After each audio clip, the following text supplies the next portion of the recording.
I'm standing here and I'm smiling. For Canada, hi, I'm Ian Thomas, and yes, I really am smiling because there is nowhere that makes me happier than Canada. We're the envy of the world, and we need to protect this precious place.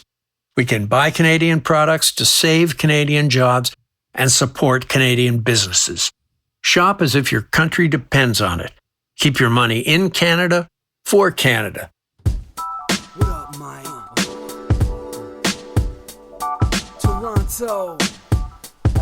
VK on the beat. Check.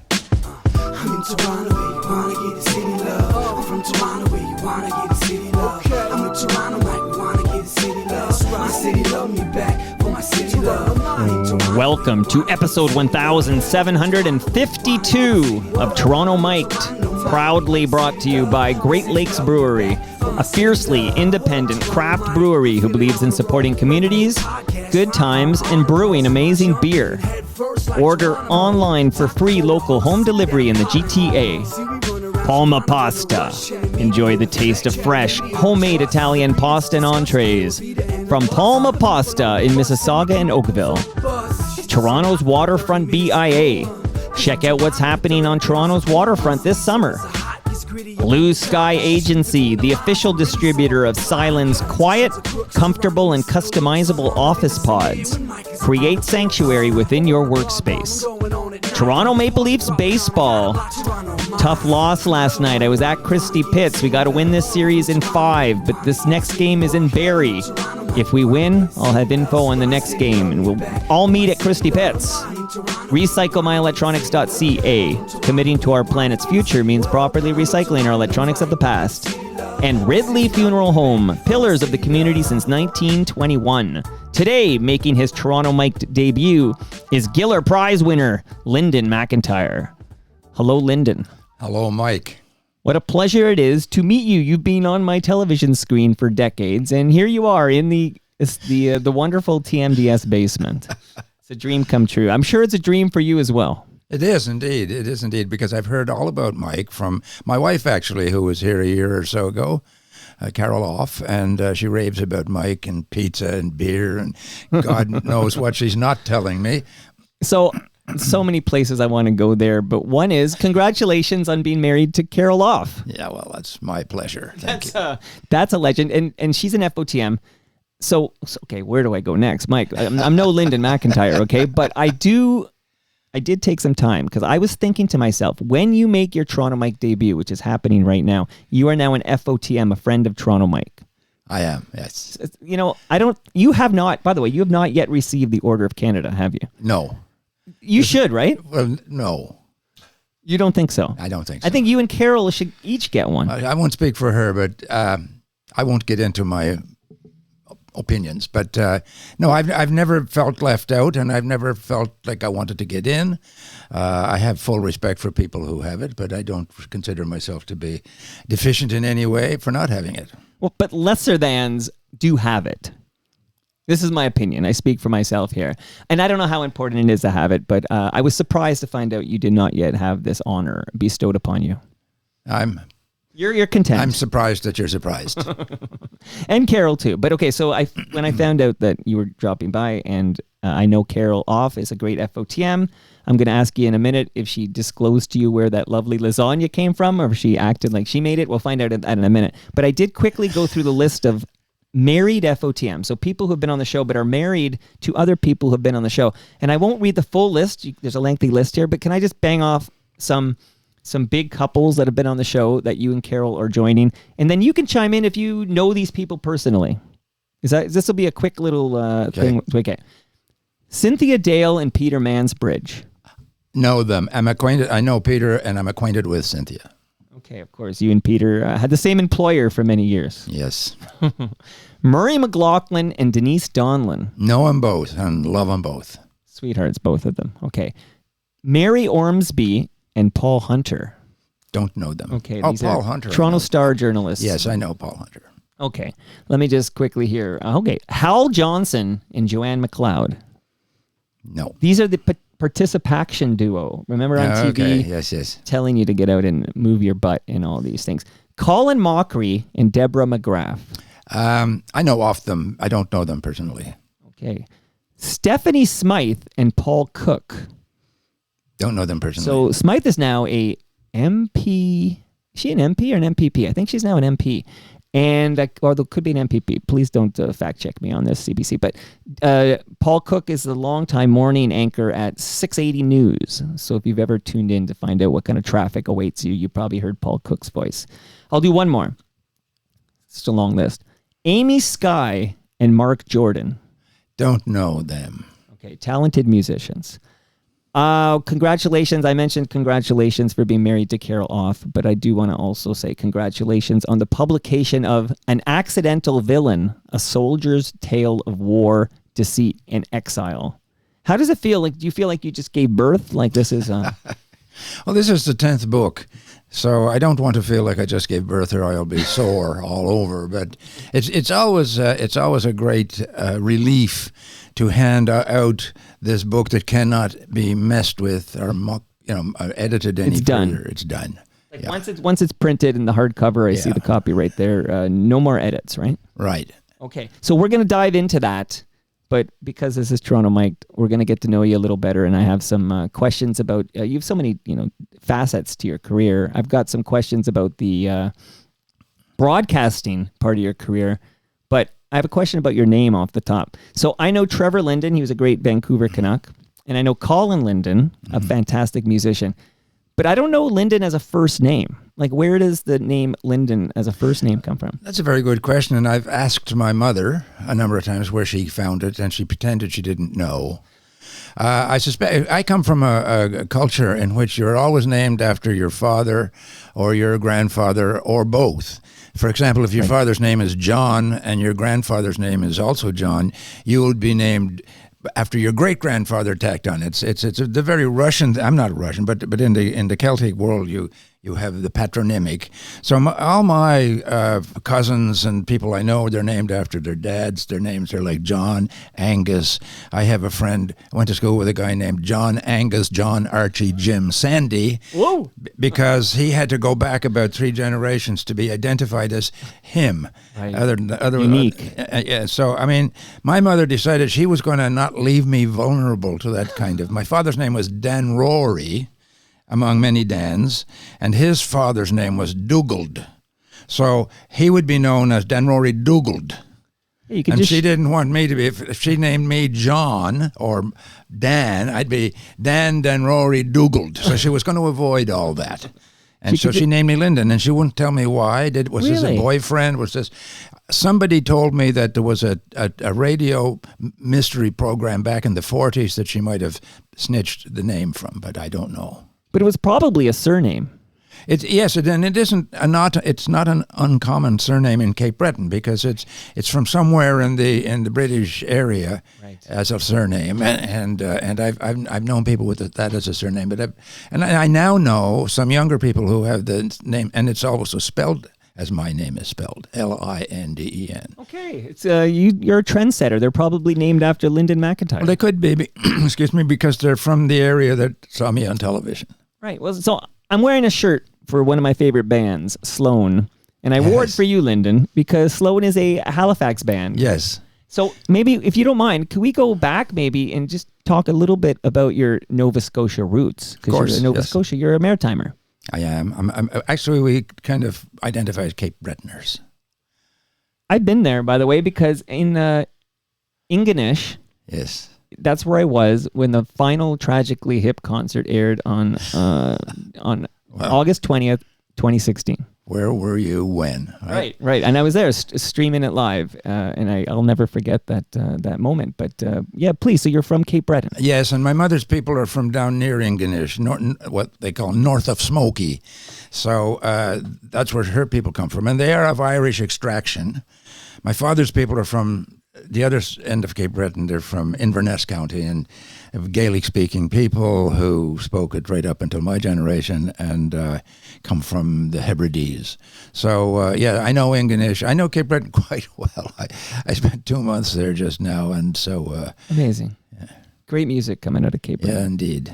Okay, so you're born and raised in on Cape Breton in Nova Scotia? I was born in Newfoundland, actually, Mike. Okay. My father was an itinerant hard rock miner who got around all over the place, and he just happened to have been in Newfoundland when he decided to get married and start a family. So I was born there and on the south coast of Newfoundland. I actually wrote a book about that place. Anyway, that's a digression. Well, shout out the name of the book. The name of the book is called The Wake, and it's about a tsunami that was followed by a very tragic period of industrial development, I'll put it like that. In that tragic period of industrial development, my father went to work down there as a hard rock miner very early in his life. There was a community there, and he thought he was accustomed to wilderness places where the mines were in northern Quebec and Ontario and Manitoba. Here he has a community with a church and a school and friendly people, and he said, well, this is a good place to get married. Unfortunately, it was in the middle of the Second World War, and so the demand for the mineral that they were mining dried up by 1945-46. So he moved me, my sister, and my mother to close to where he grew up in Cape Breton.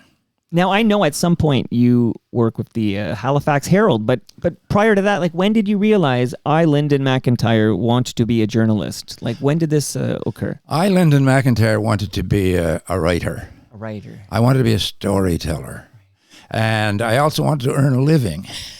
So the best way you could put all those things together, I thought, was to get a job on a newspaper, which I did. I could have gone into broadcasting, and this might interest you, Mike. Yes. I actually took a broadcasting course when I was quite young, and one of the instructors was a CBC television producer. And we were doing one of these sort of live instruction things where you go into a booth and you read a bit of a newscast and you come out and they evaluate you for your delivery. I come out after my reading, and this prescient CBC producer says, little advice for you. You might be a great journalist, but don't go near a microphone. I said, why? Well, sure, I accept that, but why? And he says, well, you have a regional accent. You do. Do I? I hear it. Still, after I still hear it. 50? I hear it. Do you hear it, Scott? Little bit. I hear it. Well, he said he started indicating, and of course the CBC accents in those days were mid-Atlantic, right? And the closer you got to the United Kingdom with your accent, the more famous you got. Right. And here I was with an accent from Inverness County. If you think you can hear it now, you should have heard it then. And he said, don't go near a microphone, whatever you do. Well, you didn't follow that advice, but I did not. For a short period of time, because you do. This is when you leave Nova Scotia for the first time, right? You moved to Ottawa for the Halifax Herald, is that right? It was a very lucky. I was only I hadn't yet voted, and they asked if I would do one of what we now call an internship in Parliament Hill in the Press Gallery. Right. And I said, why not? So I went up there, and they were leaving. They put me there for 6 months, and then they left me there for 2 years. And by the end of the 2 years, I was getting my hair was starting to smolder because I hated covering federal politics in that kind of an environment where you're stuck in the press gallery and you're just cranking out basically transcripts of transcripts. And so I asked to be moved back to Halifax. And so, because maybe in the interim there, did you also work for Financial Times? Yes. See, I moved back to Halifax. I was early 20s, and I got bored soon after that. And somebody that I had met in Ottawa worked for the Financial Times of Canada, which was a Southam's paper. And they came and they said, why don't you come work for us and in Ottawa? And I said, I just left Ottawa for personal reasons. But anyway, and I don't particularly know anything about finance, and I'm not particularly interested in business reporting. No. We just want you to go there, and you can become a reporter of policy and whatever, and we'll help you along. So I went up there for a couple of years. And then you came home. Then my father, who had been a miner for many years, he got sick, and he died suddenly at the age of 50. So things were in a bit of uproar in Cape Breton. That sounds awfully young to me. Like, I feel like when I was maybe a younger man, 50 felt like, okay, I get it. But now from where I sit, that sounds awfully young. It was awfully young, and the circumstances were very sort of upsetting to me because this is my father, not to get too far down into the weeds here. I like the weeds. All right, okay. My father grew up in such a primitive environment that he didn't learn to speak English until he was about 8 or 9 years old, and he never went to school at all. So he and his parents and everybody, all they ever spoke together was Scottish Gaelic.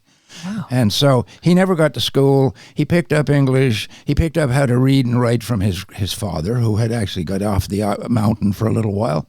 But when he got out into the world to look for work, they said, well, what grade do you have? And he had no grade. Right. So he went to work at the lowest possible level you could possibly be, which is underground, pick and shovel. And he worked his way up, and he became very good at it. But it killed him at the end of the day. It just all the accumulated ailments and the diseases that he picked up working in that environment brought him down at the age of 50. Whenever I hear somebody complaining, I don't know, like they kept me late. They had a Friday afternoon meeting. Can you believe it? A Friday afternoon meeting. We should think about people like your dad, like who they were working for a living. I went underground myself when I was in university. I needed the money for, so it's summer work. Yeah. I would work. And one summer in the northeast coast of Newfoundland, I was working underground. I had my 19th birthday underground. It was an overnight shift. And I remember the next morning, my father came into the room. He was living in a different part of the camp. He came into the room, and I was still in bed because it was overnight, and the door opens, and this guy clumped into the room, and he says, "Here's your happy birthday," and he threw my birthday present on the bed. And the birthday present was 2 packages of Export A's. So anyway, I got up and I opened one. We each lit a cigarette. Yeah. I can still see him because it was a very we didn't have a lot of meaningful conversations, but this one was. And I can still see him tapping the ashes into an empty Coke bottle. Wow. And eventually at a crucial part of the conversation, he dropped the cigarette into the Coke bottle, and I can still, as I sit here in your studio, see the smoke rising up out of the Coke bottle. It's amazing what moments sort of stick with you. And I'll tell you why. Yeah. He says, I had just completed my first year of university. And he says, "Did you get your marks yet?" I said, "The marks came in the other day." He says, "How did you do?" I said, "Not great." "Have they kicked you out?" "No, they haven't kicked me out yet." "Good," he says, "you're all set for next year." And I said, "You know what?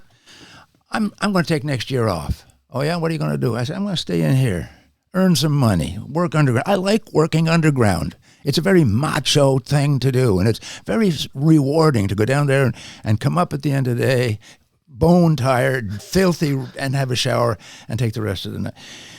He looked at me and he says, "You're going back." I said, "What? I want to stay here." He says, "You're just passing through here, son." What? And I said, "Well, no," he said, "you're going back." That's the only time he ever laid down the law. "You're going back, boy, and you're not going to work like I did." And I guess I'm glad I didn't. No, I got like goosebumps hearing that story because, yeah, he's basically saying he wants you to have a better life than he had. Exactly. And better life than anybody in that line of MacIntyre had ever had. It's like that scene in Good Will Hunting or whatever when Ben Affleck goes off about how every day he hopes that the Matt Damon's character isn't there to do the construction work because he hopes for better for him. Yeah. So I hung in, and I remember I worked a couple of summers underground, and I always kept a hard hat. There's a very distinctive underground miner's hard hat. I always had mine on standby because back in those days, I wasn't making much money in journalism. My first job in journalism was $65 a week. And so I wasn't making a ton of money at that. And I always had this notion, well, I can always go back and do that other thing. I liked it. I was young and strong. I could do whatever I had to do down there. And that hard hat sat at my parents' home until my mother threw it out. Oh, I was going to ask if you still have it. She dumped it because she didn't want. It was a bad reminder. She was a school teacher, right? And she wanted me to do something more than work underground. And you did, because now you're an FOTM. No, I'm not a school teacher either. So how do you get to the CBC? How do you end up at the CBC? I'll tell you how I got there, Mike. This is another story that could take your hour. But anyway, I'll give you two. Okay. You're Linden MacIntyre, for goodness sakes. I was a newspaper reporter in Cape Breton, and it was a very interesting time in Cape Breton. There was an awful lot going on: construction and development and politics and crime, and I was really just absolutely thrilled to be there. And I started reporting stuff a little bit more aggressively than the Halifax Chronicle Herald wanted. Right. So they started to try to steer me into a sort of a more palatable, user-friendly kind of reporting, and I just wasn't doing what I was told. And they called me in one day and they said, "Afraid we have to let you go. We come to a parting of the ways," was the exact phrase. And I said, okay, fine. That's your proprietorial right to do that. When does this happen? And he looks up at a clock on the wall. It was 3:00 in the afternoon. He says, at 5:00 today, you were gone. And anyway, I was gone. Yeah. And eventually, the word, because I was an aggressive and sort of noticeable reporter, one of these local alternative newspapers published the fact that, and I still remember the headline, Linden MacIntyre gets the axe. And it was amazing. About 4 days later, I had 4 or 5 job offers, and one of them was the CBC. Oh my goodness! So this is the Halifax, CBC in Halifax. They picked me up. And again, this is starting to sound like a really happy story when I don't want it to be. But the CBC picked me up, and they decided to send me to Toronto for 6 weeks of training. Okay. Like elite training. They were bringing in some of the best TV people in the world, performers, editors, camera people. They left me there for 6 weeks, and then when I came back, I worked for them for about 10 months, and they said, we want to give you your own show. And they did. And it was a successful show. The MacIntyre File. The MacIntyre File. Of course. The very first program that we put on won what they used to call the Genie Awards, and a national award. So, look, all this stuff was coming to me so easily that I just took it for granted. I talk to young people nowadays, my kids' generation and younger people who they're struggling, and they're creating their own blogs and their own media.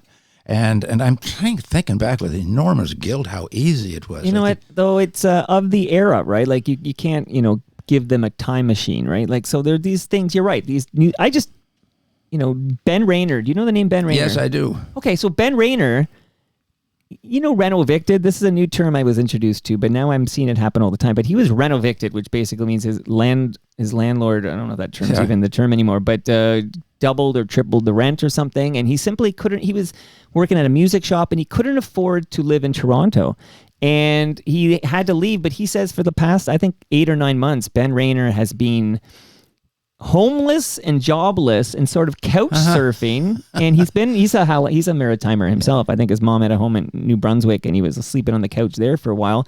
But this is Ben Rayner, a man about my age, who I read that man's music columns in the Toronto Star every single time it was published. I love Ben Rayner, and he's been on the show many times. But yeah, it's a different time. There's no work for a great writer like Ben because he covers music. Yep, I think it's an interim period. I hope it is. We've ended one. It's all about delivery systems, the mass media. It's like, so you still have on the one end of the production line, you have a whole bunch of people that like to do it and will do it for little or nothing, and on the other hand side, you have a whole mass of people who need the information, who need the service. In between, you got machinery and electronics and crap that's going through a process of evolution. You have a whole class of proprietorship now that doesn't give a hoot about either side of the equation. Right. So they're trying to make as much money as they can off of the delivery system, and the delivery system is not delivering much anymore. So what's happening, Mike, and here's where I have an optimistic sense. Okay. People like you are not, okay, I'm going to set up my own delivery system. Well, it's true. It's this happening. Is true. I'm setting up my own delivery system. Let the proprietors make all the money they want, just don't get in my way. And you do it. I'm sitting here. I wish that this is happening. Should I be recording this, Linden? No, you shouldn't actually. This is getting embarrassing because I'm being too positive. Well, that's Canadiana in you. Yeah. I've seen it before. But when you have your studio here, you have your independence, and you have your life, and there are a lot like you out there now. And the best of you will prevail, and you'll become big, important, wealthy proprietors someday, causing problems for everybody else. But for the time being, in this interim period, you're doing great stuff, and you're keeping the process alive. And in spite of this broken down, messed up delivery system that has evolved from printing presses and ink-stained wretches to now, I don't know what. Well, let me just pump your tires for a moment, Linden, and just tell you that this is only possible because good people like you, veterans of the scene. You're a successful award-winning author. We have the new book we're going to talk about. We're still kind of we got to get you to Toronto here at the CBC, but you're willing to actually visit, a South Etobicoke basement studio. Okay, I'm telling you, sometimes I have these legacy musicians come down here and they wonder, where am I? Like they're used to, going to the CBC and going to some big glassy studio or something. And here they are in this basement and I'm like, what's going on here? Well, but thank you for visiting. I just want to say thank you for giving me an hour or 4. History is going on here, Mike. This is where it begins. Once upon a time, it began with weirdos on street corners handing out pamphlets for 2 cents. Right. And it evolved into the Globe and Mail and the New York Times. Right. And so Mike in his basement, you're actually well along the food chain now. And on the other end, there's a big glossy building with glass windows, right. called Mike of Toronto. Right, and right. Mike will be somewhere. Look, in somehow I was able to give Carol off a lasagna from Palma Pasta. Like that's where we're at now. Yeah. And I want to. I know quickly going to jam this in here to say I do have a lasagna in my freezer for you. And I got to ask you real quick here before I ask you about the MacIntyre file. Something very important that happened while you were there. Did you eat any of the Palma Pasta lasagna that your wife brought home last year? I did, and I'll go one better. She told me this morning, do not come home without the lasagna, she said. I don't know if it's lasagna, but she said... It is lasagna. Okay, perfect. I'm okay then. It's in the freezer. I make sure I got a delicious Palma Pasta lasagna. So thank you, Palma Pasta. And real quick here before, this is very important. I'm really setting it up here. But I have fresh craft beer for you, Linden, from Great Lakes Brewery. And I'm just going to tell the listenership that the Brewed for You Fest is happening August 30. You can still get tickets. It's amazing. Live music. Many Ontario craft breweries will be there. And you get a great glass, and it's just a great, great deal. So Brewed for You Fest is at Great Lakes Brewery, August 30th. Linden, you've got your fresh craft beer. Can't wait to get home. Look at you. Look at you. You can drink it now if you like. Okay, so the MacIntyre file. We're in Halifax still. But I need you to tell me this story about the legal challenge before the Supreme Court and how it affected, public and media access to information in this country. That was you. That was me. Well, let's hear it. Okay. There was a whole series of RCMP and local police raids in Halifax and around there, and the raids were being executed on the offices of very prominent business people. And they were of both political parties, but the common denominator was that they were fundraisers. So there was the suspicion was that they were raising funds and there was a quid pro quo. You give us money and we'll give you favors later. And so I started sniffing around to find out, just because these raids were not being publicized. And I remember I went to a very senior RCMP officer in a white-collar crime session, and he said, if you were any good at your work, he says, you wouldn't be talking to me. He says, you'd be down at the courthouse finding all this out for yourself. Well, I said, it's not that easy. He says, yeah, it's a lot easier than you think. He says, you go down to the courthouse and you ask for the informations to obtain.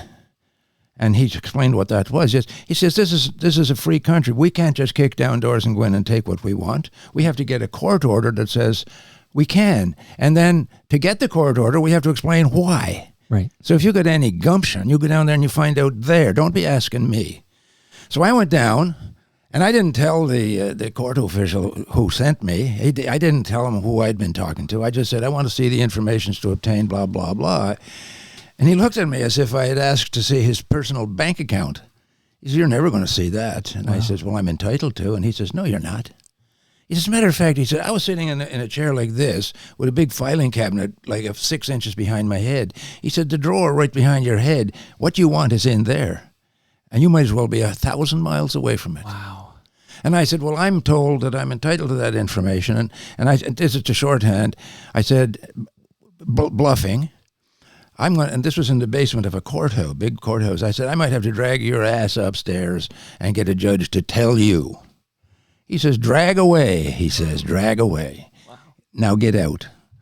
So I left, and these were the days, I got everything I need to communicate with the world in my pocket right now, but those were the days of the banks of pay phones outside of courthouses. Right. I was walking by, had a quarter in my pocket, dropped it in the pay phone, and I called a lawyer that I knew. I said, I got this situation. And this is a young lawyer. He's in his 20s. He says, wow, I smell a big one. Wow. He says, let me talk to the partners. The next morning, they decided they were taking this on. And it went to the Supreme Court of Nova Scotia, and with a great regret, the Supreme Court judge in Nova Scotia says, yeah, unfortunately, the kid is right. And they took it to the Supreme Court of Canada. The government of Nova Scotia, they took it to the Supreme Court of Canada and 2 years later, after the story I wanted to do was long gone, 2 years later, the Supreme Court of Canada said, yeah, afraid the kid's right. MacIntyre versus the Attorney General of Nova Scotia, MacIntyre wins. Wow. Yeah. And so that precedent, That's huge. That precedent has been used hundreds of times since then to get access to courtroom information about search warrants and various other aspects of the system. Look at you. See, that's fantastic. That victory for media in this company. Okay. It was a couple of smart young lawyers that actually carried the ball. Okay. I just basically assigned them. Your name was on it. My name is on it. That's the big. Clayton Ruby, the late famous criminal lawyer. I was interviewing one day, and he said, "Stop the camera." I said, "What?" He says, "You're not MacIntyre of MacIntyre versus blah blah blah." And I said, "I am." And he says, "Holy shit!" He says, "How does it feel to be your age and have your principal work already established for all time in the Criminal Code of Canada?" And I said, "I never really thought of that." And he says, "Well, you better start thinking about it now." Now, what were you asking me? And then you end up in Toronto.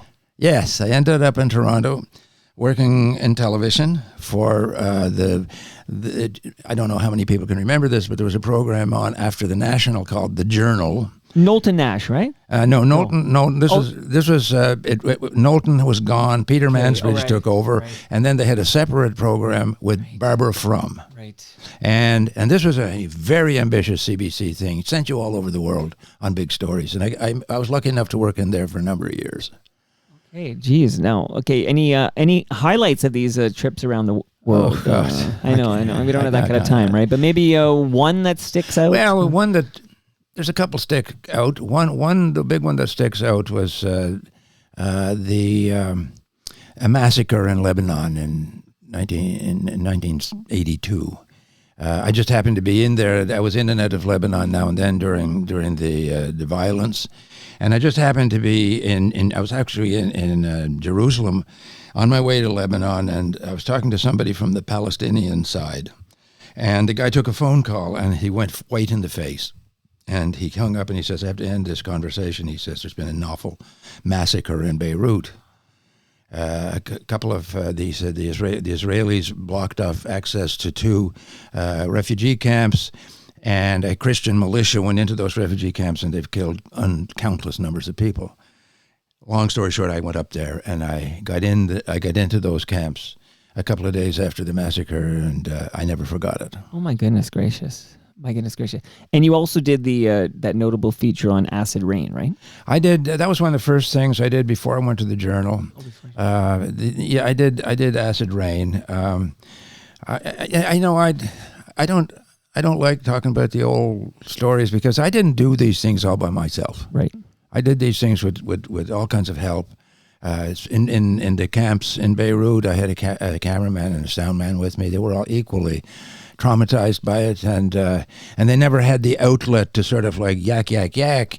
And eventually I wrote a novel inspired by that experience called The Only Cafe, about a young guy runs into somebody in a cafe in Toronto who takes him back to that scene. So I always had, and this is the importance of being able to write stuff and to have audiences and to have people in the middle like yourself who give us our voice. It's that you can get it, you can process things that other people in the system don't get a chance to process. And so I've been processing a lot of stuff through fiction and nonfiction and just cranking out books over the years, more or less for my mental health as much as anything else. Well, I'm going to make sure we devote a good chunk of time to you as a novelist, because here we are. We're almost done here, but I would love to hear about your time at the Fifth Estate. The Fifth Estate, again, I was at the Fifth Estate for 24 years. Yeah. And I just can't even begin to scratch the surface. I suppose the most personally affecting thing I did there was a program we called The Trouble with Evan. It was about a little boy in Hamilton who was in a dysfunctional family and who was turned into one of these holy terrors that everybody knows about. And he was... So we decided let's dive down into that and find out what makes him a holy terror. And the short story is that what made him a holy terror was the home life he had. And in the course of that got a huge amount of attention. And in the course of that, a young fella in his 20s, he was in the special handling unit of the Canadian Correction System in Prince Albert, Saskatchewan. He wrote to me and he said, I just want to thank you for publishing that. I hope everybody saw it because this kid is heading down the exact same road where I am. And he says, I'm 27 doing 47 in the Canadian Correctional System. Get to him, do something to help him. He became a friend, this inmate. And he and I, we related to each other for 5 years. They moved him into the Ontario system. I used to go and see him a lot. I had him pretty well talked into working his way out of prison the right way. Instead of a lot of the time he was serving was for escaping. Anyway, I thought I had him persuaded. He escaped again, and he managed to get himself killed in the process. So that, I can't really think much about the Fifth Estate without bumping up against that particular story. But there were many, many of these stories. I have in my calendar Lorne Honickman. He's visiting next week. Lorne Honickman's all over. There's a Crave documentary series that's out about the Christine Jessup murder. Yeah. You covered that, right? I did, yes, I did. Guy Paul Morin had been convicted. First of all, he was acquitted.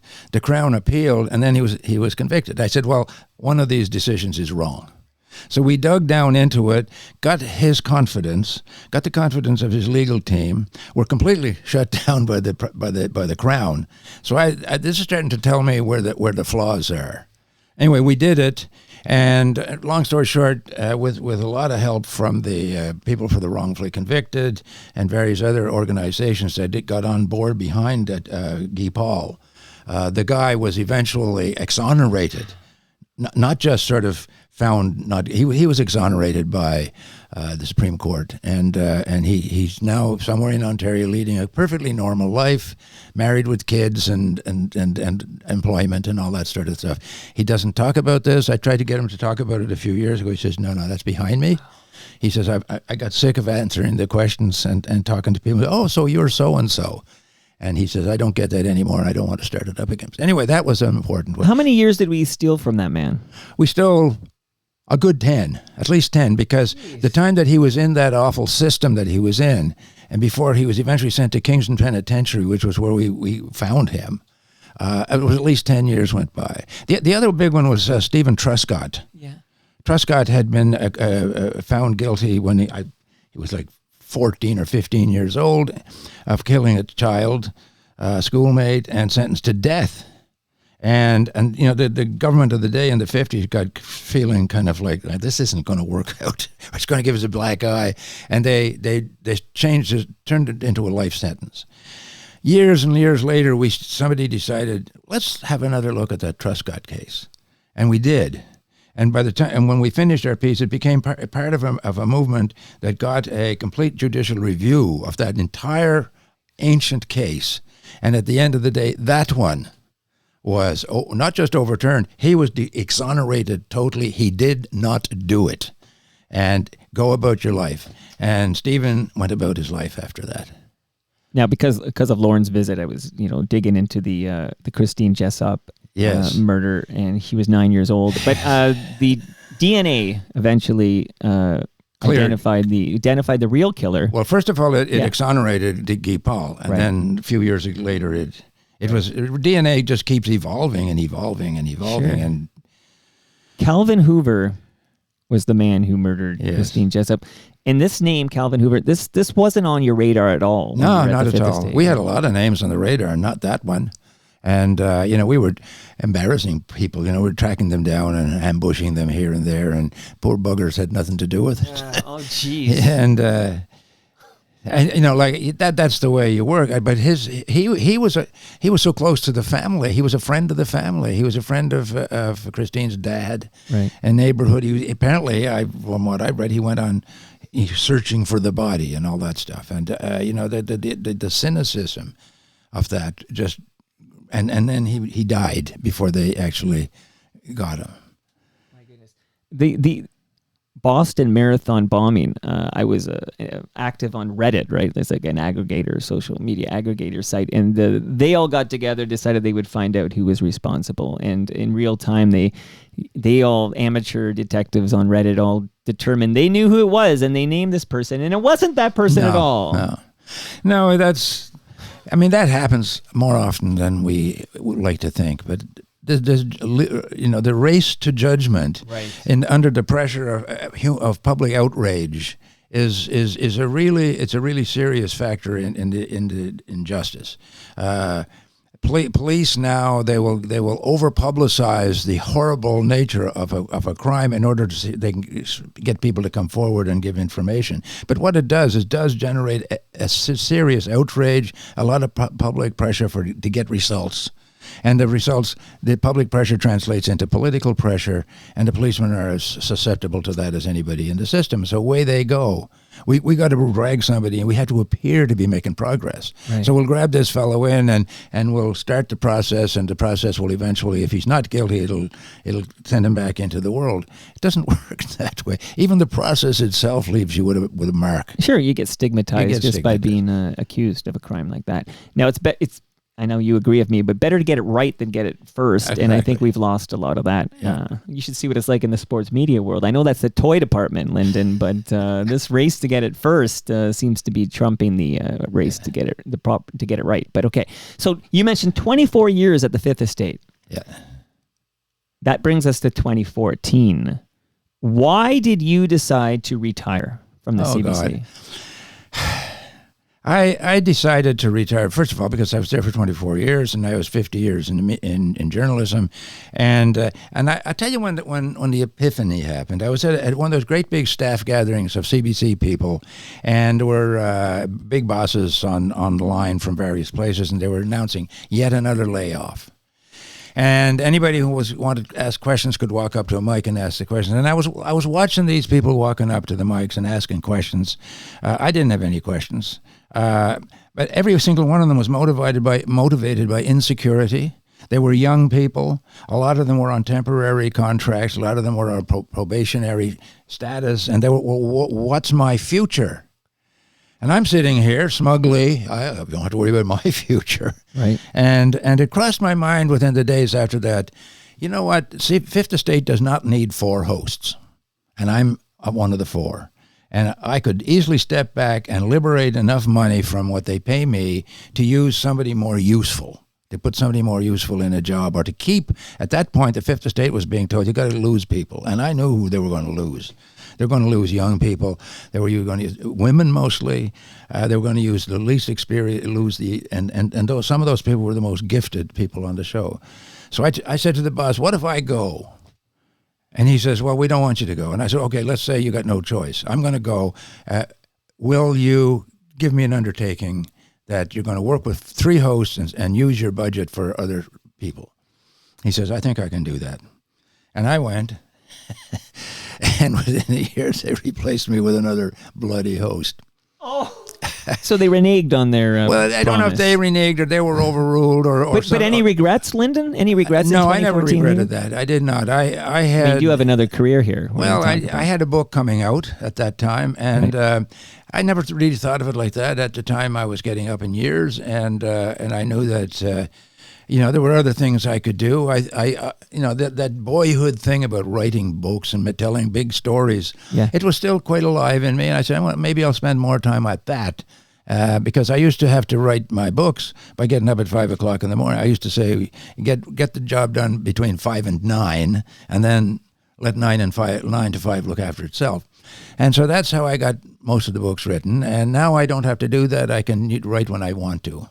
So good on you, because I feel like you fell on the sword to save some. Well, no, I don't want you to even say that. I mean, I just quit, and other people. But you quit on your way out. There was a gentleman's agreement of some sort that you would save some younger careers, even if it was reneged. The intention was very good. And I'm just going to chime in here as just Toronto Mike, surveyor of the media landscape in this country, because somebody's got to do it, Linden. Yeah, I know. Okay? It might as well be me, because somebody's going to do pioneer. It. There is a value in having somebody with the experience that you had, and you're not just some old Coot, right? You've been there. You've seen some shit, Linden. That's invaluable. I just think we have lost some respect for the actual white hairs out there who have been around and seen this and can refer to what they saw in 1976 or 1980 and then remember what happened in 1984 with Guy Palmerin, et cetera, et cetera. So there is a value in having the veterans like you. You're not just guys who have been there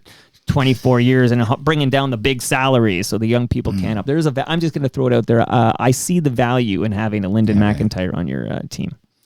That's all. You going to mention the book at all, Mike? It's coming right now. We just said it's all booked. I got a fellow sitting beside me who's going to whip my hide. No, listen, Scott knows it's all booked rest of the way, and he's promised me an hour of your time, so I've got 20 minutes all booked coming here right now. So I'll just very, very quickly, Linden, and then I'll book the rest of the way.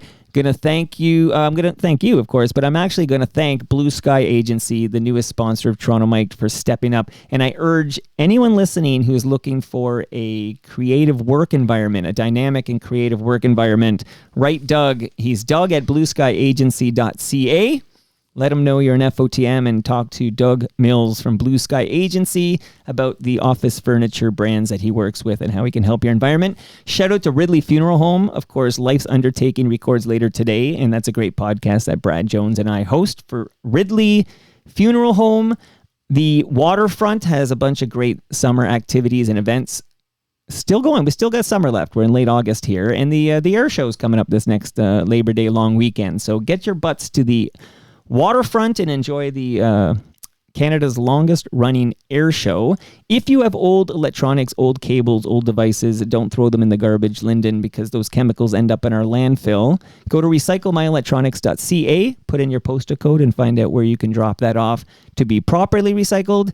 And a quick note on the Toronto Maple Leafs. I was at the game at Christie Pitts last night, hoping that we could wrap up this series against the Barrie Baycats. Have you ever seen a Toronto Maple Leafs baseball game at Christie Pitts, Linden? No, I have not. Well, I'm giving you a book because I've got your book, and this is the history of Toronto Maple Leafs baseball, and maybe it'll entice you next season to get back there. Absolutely. Thank you. So we have to win in Barrie tonight. Like, there's a game tonight, and we have to win it in order to go to the second round. So I will report back on Toronto Mike when the games happen next round, because I'm crossing my fingers the Leafs win tonight.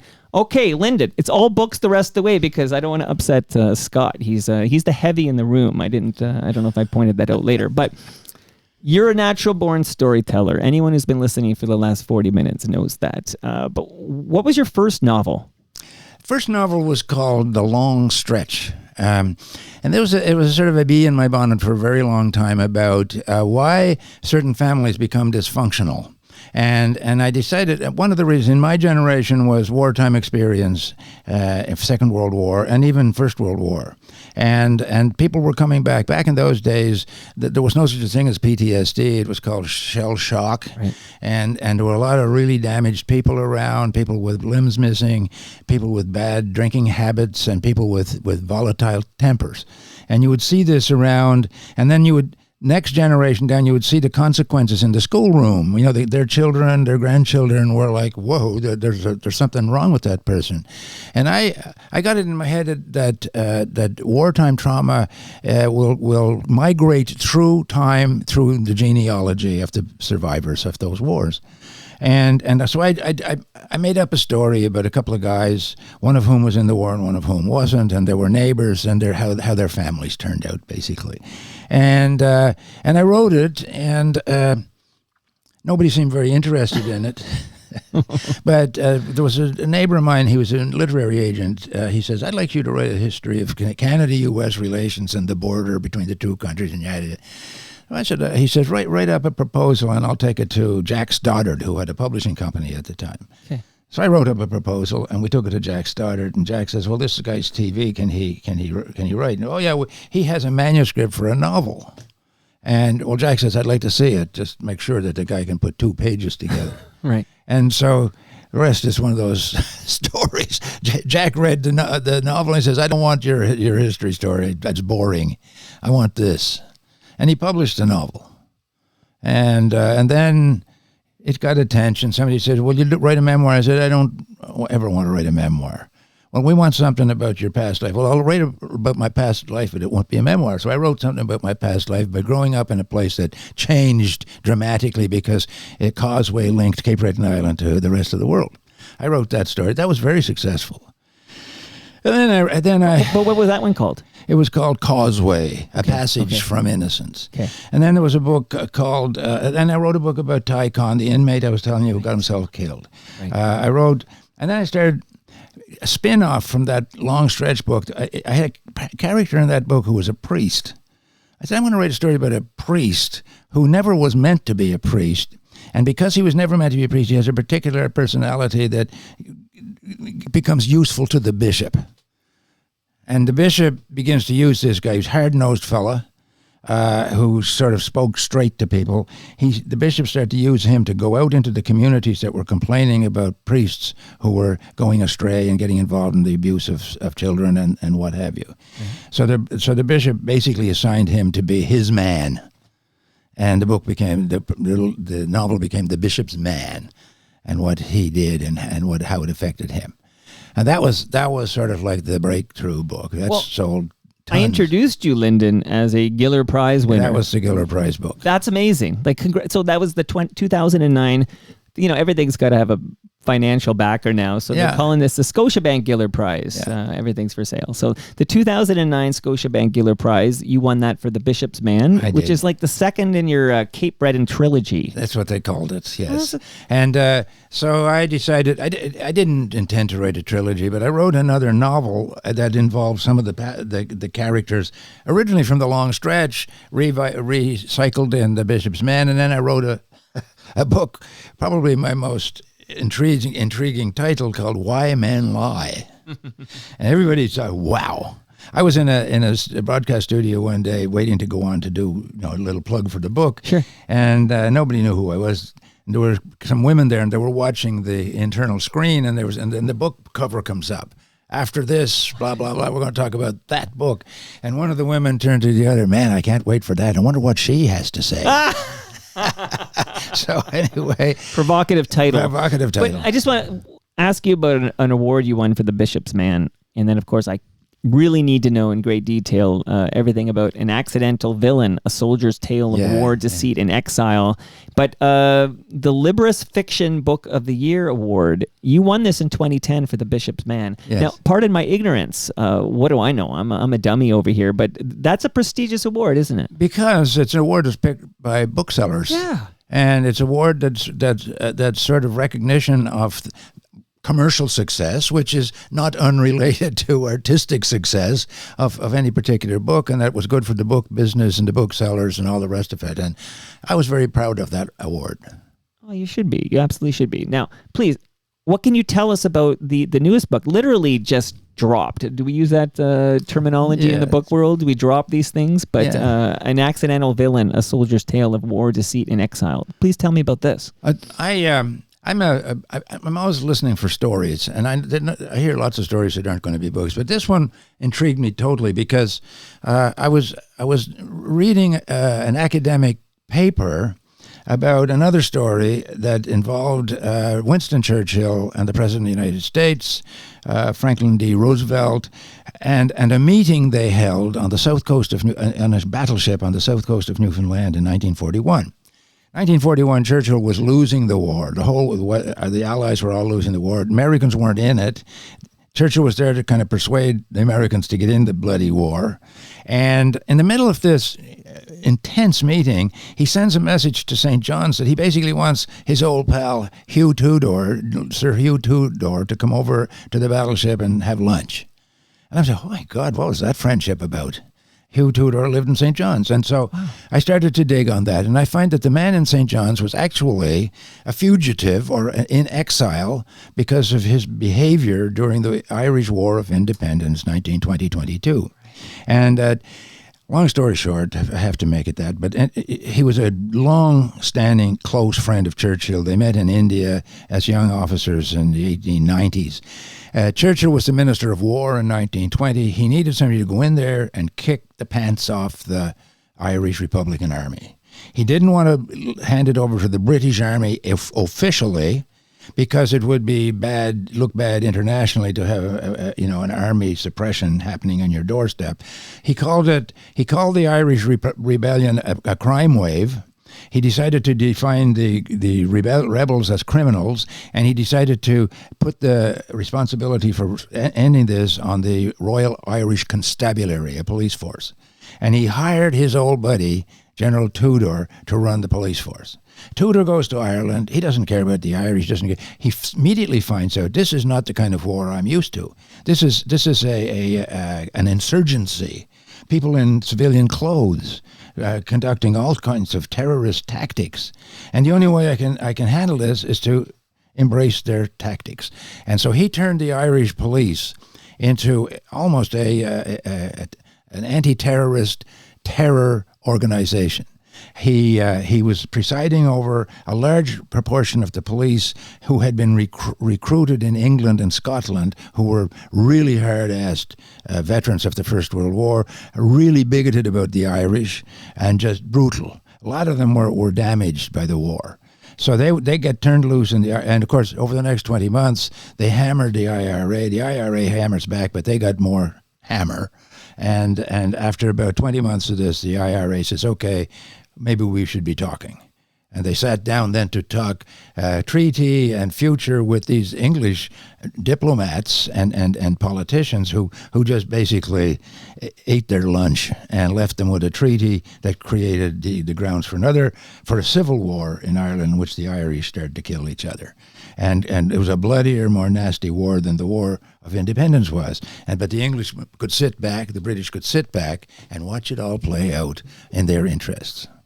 Well, as any fan of U2 knows, Sunday, Bloody Sunday, big U2 jam, and you had a role in that, right? Well, there were two Bloody Sundays now. Oh, there's two Bloody Sundays. Yeah, there was a Bloody Sunday in, I think, 1972 in Northern Ireland. There's probably the U2 one, right? But the first Bloody Sunday... Yeah. And the worst Bloody Sunday was in it. If anybody who saw the movie Michael Collins, that Bloody Sunday was a highlight of that movie, and it was in 1920, and it involved an assassination, a mass assassination by the IRA of British officers, and then what was probably a retaliatory attack on a football match in Dublin that afternoon. So the IRA killed about 16 people in this targeted attack. The British Army and mostly this guy's policeman. He was responsible and accountable for the Bloody Sunday massacre in the football stadium, and they killed another 16 or so people, just ordinary people at a football match, and so there was a hullabaloo over that. And the interesting thing is that the General Tudor and the senior officers who were responsible for that afternoon massacre weren't even asked to testify at an inquiry. So, but he walked away with that on his conscience and the blood on his hands, plus a whole lot of other stuff. But at the end of the day, the British came out of Ireland with a deal that was good for them, and Lloyd George wrote this fellow a thank you note, said, "We couldn't have prevailed in this conflict without your help. So thank you." He was knighted for his efforts in Ireland. He was knighted for that. Churchill realized that Tudor's life wasn't worth 5 cents after that, because he was going to be hunted down wherever he went. So Churchill assigned him to another police management job in Palestine. And he was there for about 2 years, and then Churchill was defeated in politics. The government fell, and General Tudor is stranded in Palestine. So fast forward another year or so, and he finds himself in where he considers to be the safest place on the planet, Newfoundland. Right. The place of your birth. Place of my birth. And so the reason he picked Newfoundland, he would never been there. He didn't know the place from Iceland. But during the First World War, he was a divisional commander. He had a battalion of Newfoundlanders under his command in the First World War, and they were quite impressive. One of them was a 17-year-old boy from a little village up in the northeast coast of Newfoundland who won the Victoria Cross. He had illegally climbed into the army at the age of 15. 2 years later, he was a hardened soldier. He won the Victoria Cross for gallantry. And that was under Tudor's command. So when Tudor shows up in Newfoundland, I need a place where I can feel safe. Newfoundlander says, "Come on in. We won't give you any trouble. We're not going to do you any favors, but we won't give you any trouble."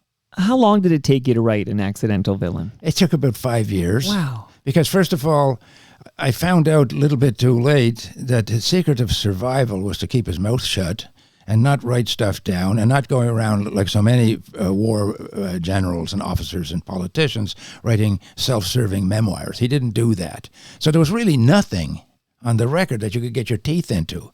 So I had to start from scratch. And then COVID sets. So the place you start from scratch is libraries and archives and various trips here and there. And I couldn't do any of that. So I had to learn how to basically mine the internet and get into all kinds of digitized documents all over the place. And I found a couple of people who were helpful when I finally could travel. But it took a long, long time. Anybody who ever tried to figure out the Irish War of Independence will understand that it is impenetrably complicated, which I thought was all very simple. My knowledge was based on Irish songs, folk songs about the good guys and the bad guys. It's very, very complicated. So, it took a very long time to put this together. And then the other challenge is to make history and politics sound like a story. Right. Sound interesting and compelling. To bring characters, put flesh on characters and make them you can either hate or love or somehow relate to. It was an extremely it almost burned me out to get that written, but I got it written. And there must be a sense of relief now that here you are making the rounds to tell people about An Accidental Villain. And like you said, it's printed in hardcover. Like, this is done now. And it sounds like, I'll say that this last hour with you has been fascinating. You're a natural born storyteller. And this story that you tell in An Accidental Villain sounds absolutely fascinating and it's exciting. People can buy it right now. Like, that must be a sense of relief for you. First week on the market, it became #1 bestseller in Canada. Now, where it'll be in the second and third and fourth week, but that was pretty satisfying. You should feel a great sense of accomplishment. You should feel proud of your entire career, including this latest effort. And do you already know what your next book is about? I'm working on something. It's a fiction book. Fiction. It's about somebody who reaches the age of 70 and he thinks all the excitement is gone from his life, but a lot of the early excitement starts to come back, and he has to cope with it. You sure? Yeah, you sure that's fiction? Maybe that's the Linden MacIntyre's Well, you know what? You might have your finger on the pulse. Okay, so here's on our way out here, because I didn't want to pry, but listeners will want to know, how and when. I know you both worked for the same mother corporation here, but how and when do you meet and fall in love with the legend that is Carol Off? We were both in one of those awkward points of our lives where we were reinventing ourselves emotionally, and we end up working in the same general area. She was a producer working out of Ottawa. I was a host working out of Toronto. Paths crossed. Paths started to cross more frequently. Paths turned into lunches and long conversations, and the next and then breakfast, and then of course, yeah. The famous politician who got caught in Ottawa once upon a time, he was told that you had dinner with her this night, right, and then you had breakfast with her. Yeah, but that was about 4 nights later. So I'm not saying that's proximity of the breakfast to the dinners, okay? One day my dream is maybe when this next book comes out, or if Carol's next book comes out, but you two together in the basement. Scott, we got to get Carol. Yeah, and put his thumbs up. Then everybody. You need a 4-hour program. You know what? I got the time. I just need a bigger hard drive. That's all. I'll go to get one at Best Buy. But Linden, this was a great privilege and pleasure for me, and good luck with this wonderful new book you've got out there. What's next? Like breakfast television? Like how do you follow up a Toronto Mike appearance? A rocking chair on the front porch. I'll join you. You got the fresh craft beers, so enjoy. Exactly. And thank you again for this. This was awesome. Great, Mike. A pleasure to be here. And that brings us to the end of our 1,752nd show. Go to torontomike.com for all your Toronto Mike needs. Get a copy or two of the wonderful new book from my guest, Linden MacIntyre. It's called An Accidental Villain. Get it today. Do you have a preference, Linden? Like, would you rather people go to like an independent bookstore, or you don't care, just get it and read it? I just want them to buy the book, but I am a great supporter of independent bookstores. Okay, do that. Make Linden's day. He's earned it here. Okay. Much love to all who made this possible. That is Great Lakes Brewery. Brewed for You Fest is August 30th. Palma Pasta. I've got a lasagna for Linden and Carol, apparently. They can share this. Toronto's Waterfront BIA. air show this coming weekend. Toronto Maple Leafs baseball. Cross your fingers, we have more games at Christie Pitts this season. RecycleMyElectronics.ca, Blue Sky Agency, and Ridley Funeral Home. Join me tomorrow. I'm going into the calendar because I have a 1:45 p.m. His name is Jack Berkowitz. He's got quite the story. He tells me he was fired from 640, 1010, and Saga 960, and he wants to talk about it. So this will be fun. Jack Berkowitz in the basement tomorrow. See you all then.